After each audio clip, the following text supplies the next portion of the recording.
Всім привіт! Сьогодні ми отримали замовлення з магазину Allo. Це SSD-накопичувач фірми Patriot, модель P320. Це оновлена версія моделі P300. Вона має більш кращі характеристики та 5 років гарантії замість 3 у P300. Поставляється він ось у такій упаковці. Тут ми можемо подивитися його повне маркування.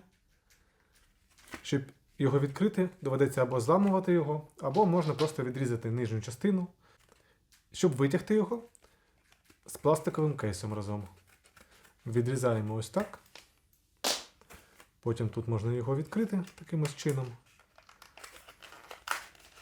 Все одно доведеться знизу його розірвати. І ось так він виймається.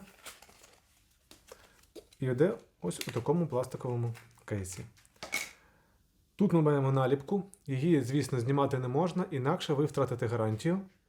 Тут ви бачите, що це третє покоління Gen 3 X4 M2 форм-фактор 2280. Обсяг 512 ГБ. З цього боку в нас немає наліпок.